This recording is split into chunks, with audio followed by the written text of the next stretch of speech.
Silat atau pencak merupakan sendi bela diri yang berkembang di Nusantara sejak abad ke-7. Gerakannya yang khas, indah namun mematikan merupakan pengaruh budaya Cina, agama Hindu, Buddha, dan Islam. Keberadaan sendi bela diri itu dapat dengan mudah dijumpai di pesisir Sumatera dan Semenanjung Malaka.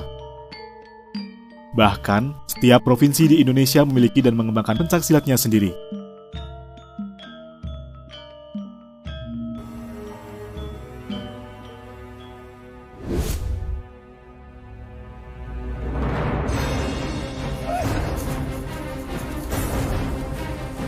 Pencak silat juga melambungkan nama Cimande dan Minangkabau. Keduanya menjadi ikon pencak silat Indonesia. Minangkabau dikenal dengan ketangkasan permainan kaki, sementara Cimande dikenal dengan pertarungan jarak pendek. Pencak silat juga menyebar dengan adanya penyebaran agama Islam di berbagai wilayah Nusantara pada abad ke-14. Saat Kesultanan Mataram berdiri, bela diri menjadi salah satu perhatian penting bagi para pendirinya. Bagi kerajaan Islam itu, kemiliteran, kanuragan, dan pertahanan menjadi perhatian untuk melindungi dan meningkatkan kesejahteraan rakyat Mataram kala itu. Budayawan Yogyakarta sekaligus praktisi pencak silat, Kanjeng Raden Tumenggung Tubagus Ali Mustafa atau Gusmus, menyebut pencak silat mengalami pembaruan saat Kesultanan Mataram berdiri pada tahun 1575. Bela diri mengalami penghalusan, senafas dengan ajaran Islam. Unsur kekejaman terutama dalam pertempuran diperhalus, sehingga tak bersifat menganiaya saat membunuh musuh. Pencak silat dalam masa Mataram merupakan bagian dari kanuragan Mataraman. Gusmus menyebut kanuragan bukan semata-mata urusan bela diri, namun jalan hidup sebagaimana samurai atau para sufi dalam Islam. Menurutnya, Muslim yang memilih menjadi ahli kanuragan harus tekun beribadah menjalankan syariat, selalu berzikir mengingat Allah, berbudi pekerti yang luhur, dan tak boleh melakukan kejahatan atau berbuat kemaksiatan. Kalau di era-era Mataram Islam dulu, yang pada waktu itu dipertegas oleh Sultan Agung waktu itu penyebutannya memang belum silat, tetapi bahasanya kanuragan. Lah kanuragan ini yang sekarang kadang-kadang orang salah kaprah bahwa kanuragan itu identik dengan tenaga dalam. Nah ini yang kurang pas. Jadi kanuragan ini adalah mengolah raga. Jadi raga yang memang diolah. Dan itu sudah dimulai sejak zaman perlawanan kepada Belanda pada waktu itu mulai Sultan Agung. Kemudian penyerangan di Batavia sampai beberapa kali. Dan sebetulnya beberapa kali juga kita juga dari perlawanan dari Sultan Agung juga berhasil. Nah sehingga untuk penyebaran kanuragan ini mulai dari Batavia kemudian merangsek ke sebelah timur, termasuk kalau dulu ya ada namanya Depok Tapos, kemudian terus bergeser sampai Garut, kemudian terus seputar sampai masuk ke Mataram. Ini ranahnya ke era-era itu di Jawa Tengah, itu di daerah Kebumen, Purworejo dan sekitarnya. Ini memang kental dengan aliran-aliran yang berbau Mataram Islam. Dan itulah kenapa banyak aliran-aliran silat atau kanuragan pada masa itu yang memang rujukannya itu di keprajuritan Kesultanan Ngayogyakarta Hadiningrat.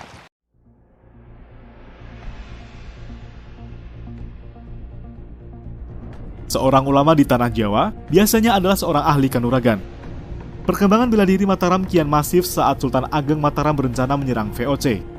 Sebelum serangan pertama pada tahun 1628, Sultan Ageng menyebarkan para ulamanya untuk mengajarkan agama dan pencak. Agama menjadi pondasi saat itu untuk mengobarkan perang jihad fisabilillah melawan Belanda. Dengan begitu, pencak Mataraman menyebar di Jawa Barat hingga Jakarta. Bahkan, saat Sultan Ageng kalah pada serangan pertama, salah satu panglima perangnya, Kanjeng Arif Muhammad dan sekian ratus prajuritnya, menetap di kampung pulau di Garut. Di sana ia berjuluk Ki Ageng Cangkuang dan menjadi ulama juga mengajarkan pencak Mataram. Pencak Mataram itu kemudian diwariskan kepada para bangsawan dan ulama di Jawa Barat dan menyebar di seluruh pulau Jawa. Para ulama menyebarkannya di pesantren-pesantren. Namun para ulama hanya mengajarkan pencak yang memiliki kaitan dengan Kesultanan Mataram. Hanya kepada murid yang dipandang bisa membawa amanah, ibadahnya tertib, dan memiliki akhlak yang mulia. Salah satu kiai karismatik yang mewarisi pencak Mataraman adalah Kiai Haji Nur Hasan Al-Ubaidah. Ia adalah cucu Kiai Haji Yasin dan Pangeran Kertonadi. yang memiliki garis keturunan Pangeran Diponegoro. Keduanya merupakan tokoh-tokoh yang berjuang bersama Pangeran Diponegoro dalam Perang Jawa pada tahun 1825 hingga 1830. Kiai Haji Nur Hasan menguasai silat Cikaret dan berbagai seni bela diri dari Kiai Haji Yasin dan berbagai pesantren tempat ia menimba ilmu. Sebagai ulama sekaligus pendekar, menurut Kiai Haji Muhammad Yusuf, salah satu sesepuh Persinas Asad, dalam pertarungan, ia tak pernah melukai musuh atau dilukai. Kiai Haji Nur Hasan juga menggunakan pencak silat untuk menghibur para santrinya pada saat pengajian. Atas dorongan Kiai Haji Abdul Thohir putra Kiai Haji Nur Hasan, para santrinya kemudian mendirikan perguruan seni bela diri Persatuan Silat Nasional Aman Selamat Ampuh Damai atau Persinas Asad pada tahun 1993. Guru besar Persinas Asad saat ini adalah Kiai Haji Abdul Aziz Sultan yang merupakan putra Kiai Haji Nur Hasan. Persinas Asad menjadi salah satu anggota Ikatan Pencaksilat Indonesia termuda, namun memiliki prestasi yang mengagumkan di tingkat nasional maupun internasional. Ternyata kuncinya harus ada di IPSI. Kita harus kemudian tampil legal, sehingga kemudian kita telusuri untuk bisa legal itu apa yang harus dijalankan. Ternyata IPSI adalah organisasi nasional yang diakui. Nah, itu termasuk ya hambatan yang betul-betul harus kita dobrak, harus kita atasi, karena tanpa itu tidak bisa. Akhirnya terus bertahap, terus kita nyampaikan semua ada, mencoba daftar, sehingga relatif mulai dikenal.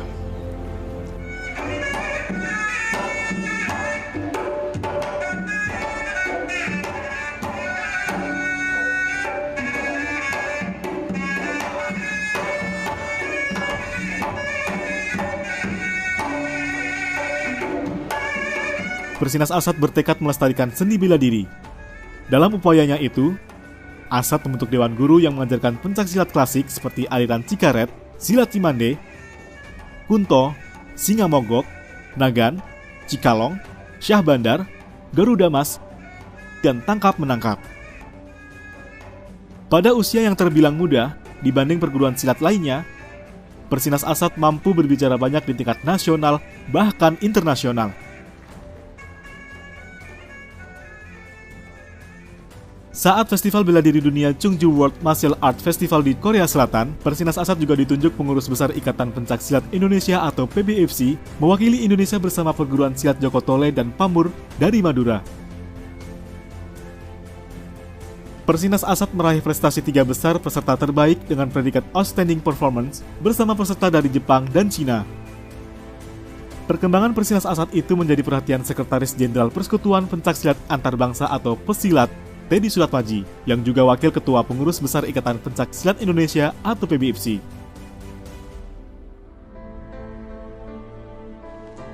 Memang saya pikir kalau jurus-jurusnya ya tentu semua perguruan punya jurus andalan ya. Tetapi kalau yang dipertandingkan adalah sama jurusnya, itu jurus IPSI. Atau kemudian dinaikkan lagi menjadi jurus persilat seperti teknik-teknik dasarnya, kemudian juga apalagi yang namanya Tunggal Gana Regu yang seninya. Sehingga dengan basis ilmu yang sama, itu menariknya atlet Persilat Asad itu unggul. Tapi ada faktor lain. Kalau yang diamati adalah ada faktor-faktor yang dari sisi mental spiritual.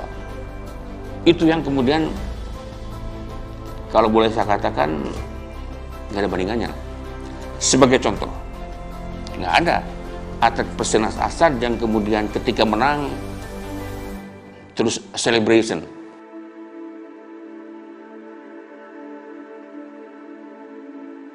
Selain pertumbuhannya yang pesat, atlet-atlet Persinas Asad mampu berbicara banyak pada tingkat kejuaraan daerah, nasional, hingga internasional. Salah satu kunci keberhasilan mereka adalah karakter yang rendah hati, namun disiplin dalam mengembangkan diri. Terutama di dalam sikap perilaku bertanding.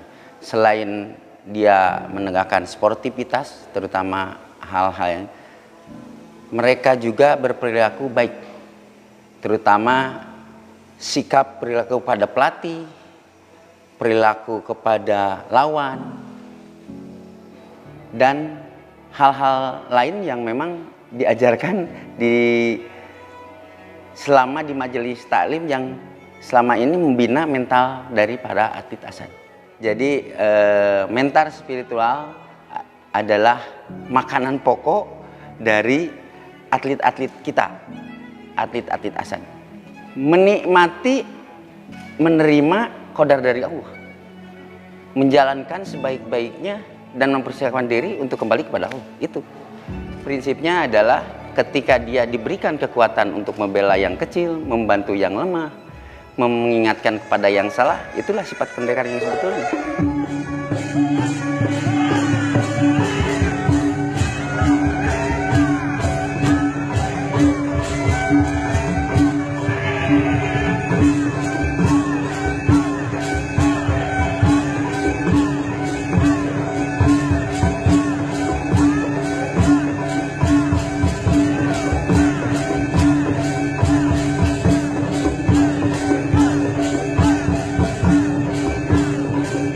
Seni menjadi salah satu elemen penting dalam pencak silat.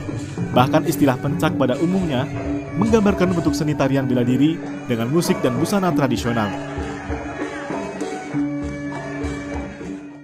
Seni budaya di Persinas ASAD juga dikembangkan dan dilestarikan, yaitu dengan adanya pelestarian 9 aliran di dalam Persinas ASAD. Sehingga warga atau anggota Persinas ASAD cinta terhadap budaya dan cinta terhadap tanah air sendiri di dalam rangka mewujudkan negara kesatuan Republik Indonesia yang utuh. Di dalam perkembangan seni budaya pencaksilat, tentunya gerakan-gerakannya diambil dari teknik-teknik dasar pencaksilat. Secara umum, teknik-teknik dasar pencaksilat ini terdiri dari ada yang disebut namanya kuda-kuda, sikap pasang, arah, pola langkah, pukulan, tendangan, tangkisan, guntingan, kuncian, dan lain-lain. Teknik-teknik ini dipadukan di dalam gerakan-gerakan yang indah dan menarik, sehingga menjadi sebuah bentuk gerakan yang estetis dan dinamis, dan menjadi penampilan yang menarik, dan itulah pencaksilat seni yang sekarang dikembangkan di Persinas ASAD. Pencaksilat bagi Persinas ASAD tak sekedar olahraga ataupun bela diri, namun juga untuk membangun kepribadian dan karakter mulia. Perguruan seni bela diri itu menekankan kepatuhan dan ketaatan kepada syariat agama untuk menjadi insan yang mulia sekaligus melestarikan budaya bangsa.